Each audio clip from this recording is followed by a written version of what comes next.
I just came to the realization that, like, if you're 40 years old, you're like, you're never gonna find love. Like, oh my God. Sorry, I woke up like really emotional because I was married for, oh my God, I need to stop.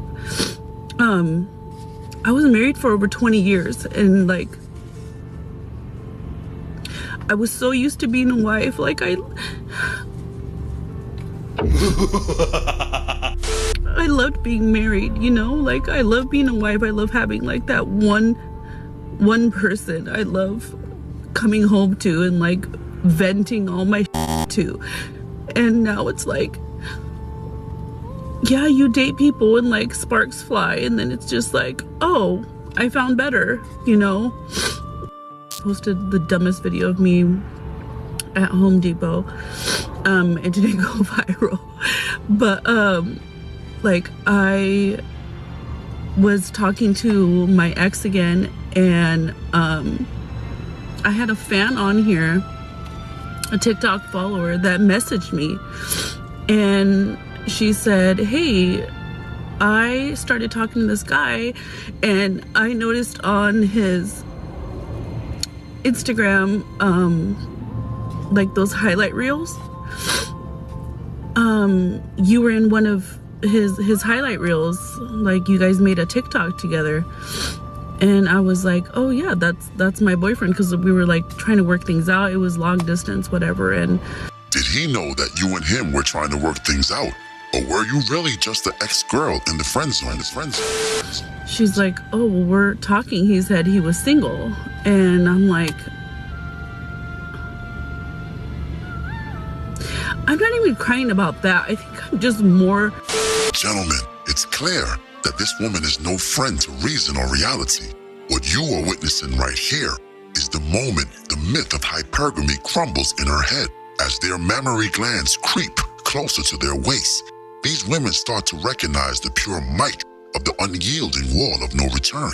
It's very key that you notice her attempts to imply that her ex is cheating on her, when in fact, this man is a single bachelor. Just another lie she will use to fuel her own delusion. It's truly fascinating.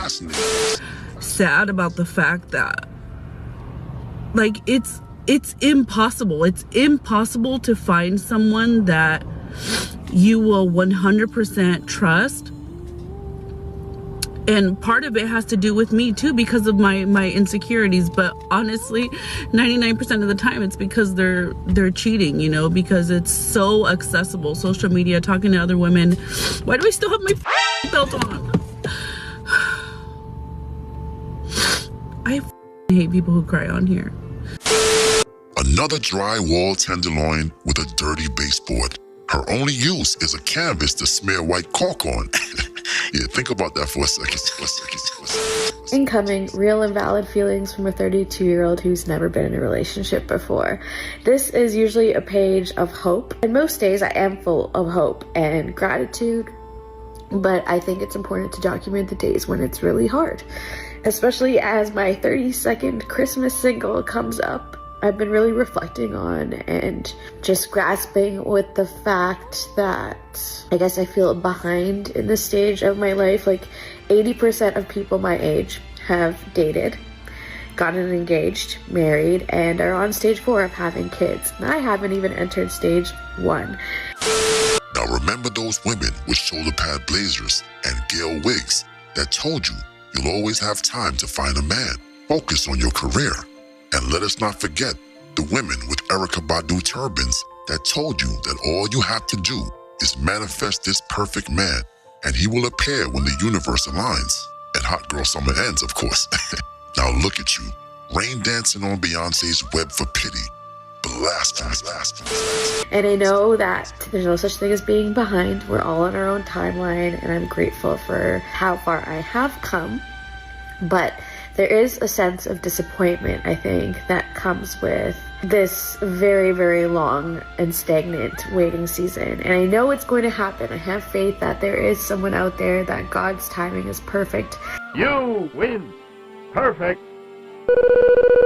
Why do women continue to blame God for them being so insufferable? Such a burden for the unnamed one to carry. But that also means that my timeline is actually going to be way shorter, I think, than most people. Like, I would have loved to date someone for 2-3 years, get engaged for a year, then live married life without kids for like 3 or 4. But the reality is, because I'm 32 and if I want kids and stuff, I will probably have a much shorter timeline, and that makes me sad. I always get a kick when the males use single mom as an insult, because what do you mean?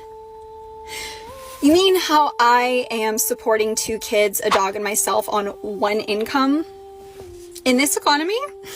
You mean how I still look like this after having 2 children? You mean how I stay on top of everything? I work a full-time job, I have 2 side businesses, I maintain a home, I cook most of our meals, our fridge is always stocked, our bills are always paid, I always get the girls to their activities, I'm very involved with their school, I maintain my fitness and health, I get enough sleep, I have time for my friends, I have time to travel with my kids, and I have time to read. Hey, nobody cares. Nobody cares. You mean to tell me that I'm doing all of that while you're leaving hate comments on the internet and it's an insult? Really? Because I don't know about you, but I am the hottest, healthiest, and wealthiest I've ever been without a man. So really that's an insult to you, isn't it? That But you're single. You're not on my level. You could not do half of what I do every single day even once. There's no way. There's no way. So the next time you want to use single mom, single mother as an insult, please remember what single mothers are actually doing. Losing?